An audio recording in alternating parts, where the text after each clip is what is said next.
Hi everyone, back again. I'm so glad that so many of you have enjoyed Anxiety Train, my latest short film already. If you haven't watched it yet, then do hit the description down below so you can watch it without any spoilers from this video or future ones in this series, the behind the scenes and the making of Anxiety Train, my short film. In today's video, we'll be looking at the pre-production phase of making Anxiety Train so you can learn how to do all of the foundation work that's going to lay for a really nice short film or project on your smartphone. So let's get into it.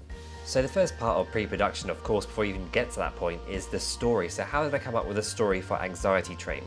Well, I looked at the films that I made before on YouTube. So if I look at my playlist now, I've got a 1-minute short that I made, was a little horror film that I made in my flat where my girlfriend would hit record after I've locked off the shots and I had it ready to film. After that, I made a fan film of The Walking Dead called Survive at All Costs, which I made in my flat and trying to experiment with making it look like there are more characters in the film than just me. So I'd have like my shoulder in the shot, or I'd have maybe like my back with a coat over me so I look like another character, playing around, developing all the time. Then I had Broken Zen, which was something I filmed all on my own during the summer in lockdown, where I had all locked off shots and I'd walk into frame, have a moment, walk out, that kind of thing. So that was a really good experimental time making a comedy. So after going through my films, making some quirky comedies, I decided to make something a bit more personal. So at this point, before I made Anxiety Train, I'd made 9 short films. So with this one, I wanted to make something that was a bit more personal, something that could perhaps help people. So I wanted to write about social anxiety, something that I've struggled with a lot in my life, and make a film that perhaps would make people feel less alone and that they're heard and that their problems are heard, because it's not really something you really hear about too much. So I wanted to make something that would make people feel less lonely, that was based off personal experiences as well as those of my friends as well. So that's how I came up with a story of Anxiety Train, a lot of it from personal experiences. So I have the idea for Anxiety Train in my head, but how do I actually put that to paper or onto a laptop? Well, normally I would use Microsoft Word, but unfortunately it does become quite a mumble-jumble mess to sort out in terms of the layout of your script on the page, because you want to have things like your dialogue right down the middle of the page in a nice neat column. You want to have the descriptions of locations in certain places, and there's no script layout that you can really apply to your page on Microsoft Word. So as much as it can work for when you're starting out, and I do recommend using it if you can't afford to do anything else, it is very, very difficult to make it look professional.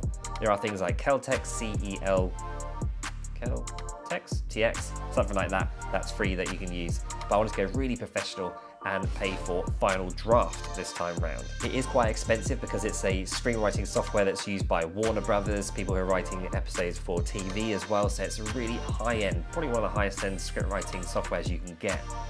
Because of that, it costs £200 normally. The special price right now is £160, so if you can afford it, I'd highly recommend you do. If you are a teacher or student, so I'm a teacher at primary schools of Filmic Pro and smartphone filmmaking, teaching them how to make films, or if you're part of the military, a first aid responder, that kind of thing, you're able to get a pretty hefty discount. So the discount I managed to get by being a teacher at primary schools of this kind of thing was over 50%. I think it's about maybe 70–75%. So it ended up going from £200 down to $79.98, which you can see here. So very big discount, and it works really well. It's pretty simple to use. So if I show you my script and how it lays out, this is why you want something like Final Draft to write your script with. You've got everything you need laid out neatly, and it does it really easily for you. So you just press like tab key and it starts laying out different options for you at different stages of your script, so you don't have to go around looking for things. The layout is already done for you as well. You can choose a different layout. So here you got scene 1, interior, bedroom, where it's located, what time of day in the evening. All of this is description of the scene because there's no words in it, so you don't need dialogue. Then you can choose a transition, so cut to, or it might be fade to, something like that. And then down here, if I go further along, you can see the dialogue here right in the middle, and that's all laid out for you. You just have to click dialogue if it's not going straight to dialogue anyway. So it makes script writing much, much easier. It is expensive, but if you can afford it, I'd highly recommend that you get it. It's made my life so much easier, so much quicker, and I'll be using this for all of my short films in the future.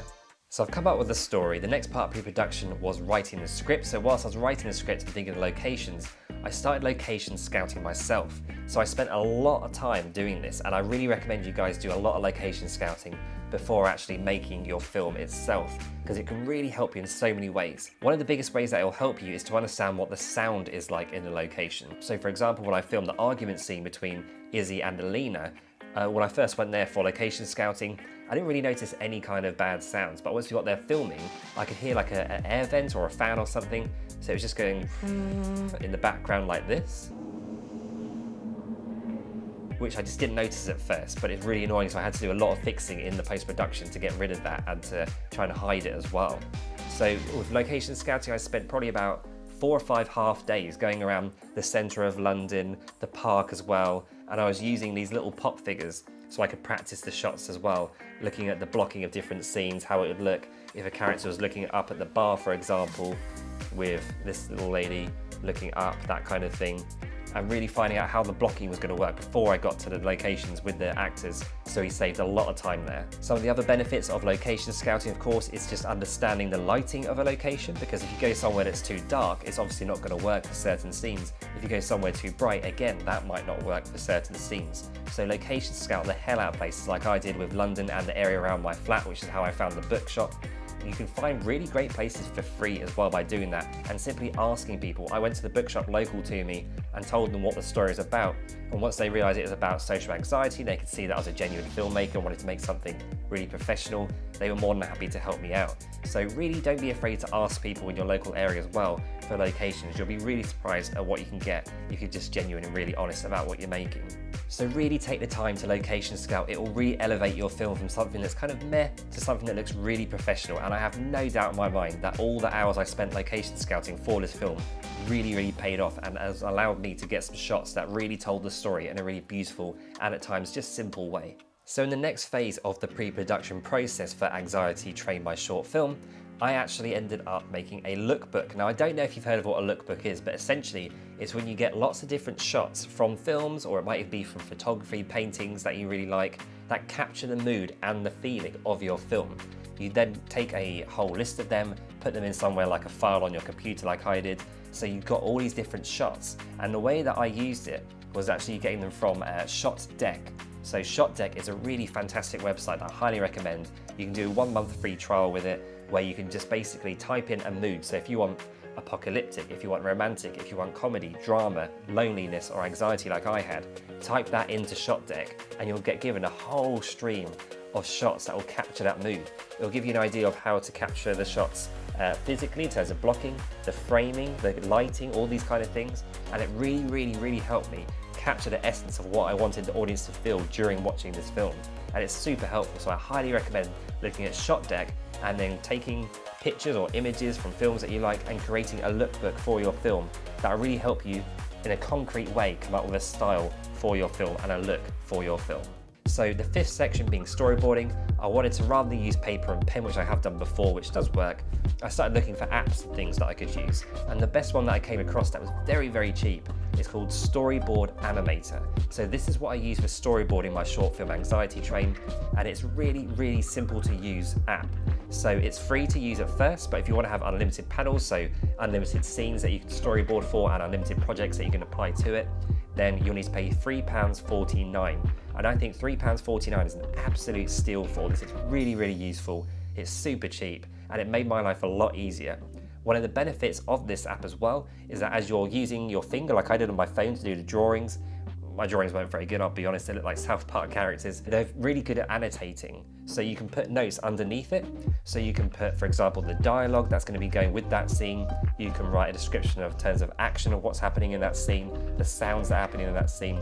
So it helps you, A, before you get to locations with your actors, to know exactly what the blocking and the framing is going to be, and the camera movements as well. And B, it's going to help you in post-production, because you can look back at that and make sure, oh, okay, yeah, I've got that car horn at the beginning of that scene I wanted to add in. I've got the noise of the people walking past and the kind of hustle and bustle sounds. And I got the noise in terms of the music that's playing in Chinatown as well. So it helped remind me of everything that I needed. Unfortunately, this isn't available on Android. There must be an app somewhere, but I don't know what that app is because I don't have Android.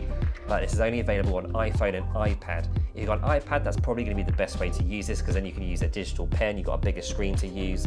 Although with a phone, I did make it work, just the drawings weren't that good. But I'd highly recommend using Storyboard Animator. That is the app that I use for storyboarding. Whilst everything is super important when it comes to pre-production, one of the real things that you really have to do everything you can to get right is the casting of your short film or whatever you're making. If you don't get the casting right, it doesn't matter how well you've written the script, it just won't come across how you want it to come across. So for the lead, the lady playing Izzy is called Lizzie, and very imaginative, I know. And I actually know her from work, so I usher at a theatre, and she works at that theatre. I know she's a fantastic actress, So halfway through writing this, I approached her and I said, look, I've got this film, this is what it's about, this is what your character would go through, you'd be playing the lead, would you be interested? Fortunately, she said, yes, absolutely, I'd love to. So I was super, super happy to get her on board because the character is going through so much with social anxiety and I didn't want it to be overplayed, and the whole film kind of rests on that performance. So it's really important to get someone who is really fantastic and could bring that performance and that character and that human being to life for the audience to relate to.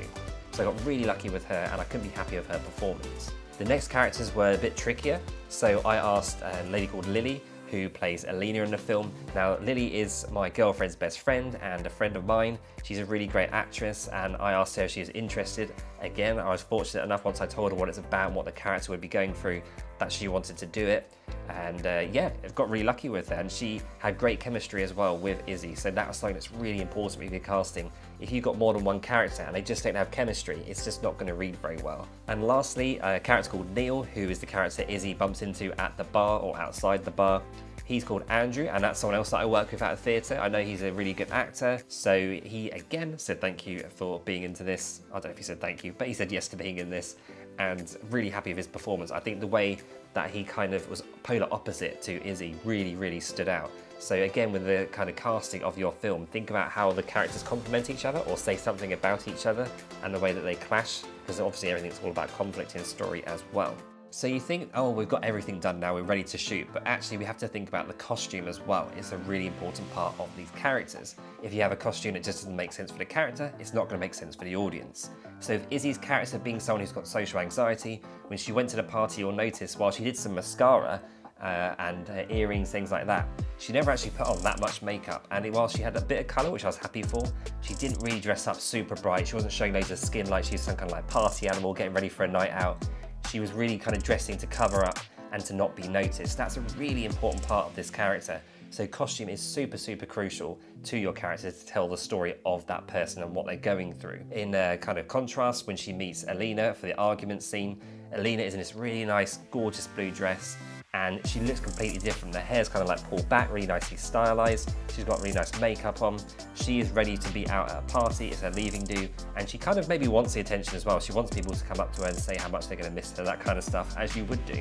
So it really works well to make sure that you've got characters that contrast in their costumes as well, if that's what you're going for. With Andrew played Neil outside the bar, he's wearing really smart stuff. I basically said to him, look, your character is like a business type person, maybe an apprentice who's a bit of a wannabe yuppie, kind of thinks he's a bit of a man about the town. And I asked if he smoked. He doesn't smoke, but he said he could vape, so I said that's even better. It's more modern and looks a bit more like, you know, suave, I suppose. He's trying to be sophisticated. So all of that costume-wise worked really well, and having his hair kind of slicked back, looking smart, he looked really great. And again, him compared to Izzy, completely contrast. You got someone who looks like they know what they're doing, who's very confident, next to someone who's completely the opposite, has no confidence, and is completely paranoid about everything going on around them. Prior to actually confirming what the costumes are, I did ask them to send me pictures of what costumes they had available that could work for the characters, so that way they wouldn't turn up on the day with something that didn't work.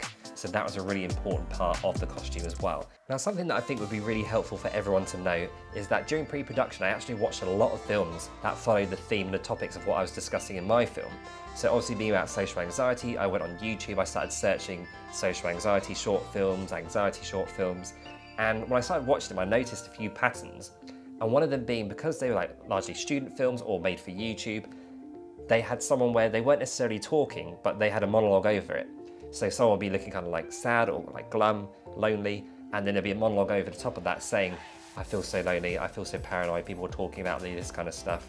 And whilst that may work for some people, for me, I really wanted to make something that was a lot more subtle. So I really wanted to work on the script. I ended up looking at loads of films on YouTube and figuring out what wasn't going to work for my film, maybe things that hadn't been done before, and also maybe one or two things that really worked well that I could implement in my own way into the film. So research films that have been made in the style that you're making and see what are the pitfalls that you want to avoid, and also look at things that work really well that maybe you could implement in your film. But remember, put your own twist on it so that it's your own style as well.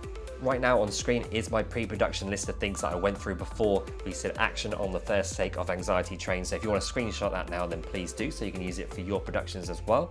Now, as I said, this is the first of a series of videos detailing my whole process from pre-production right the way through to the end of editing this film.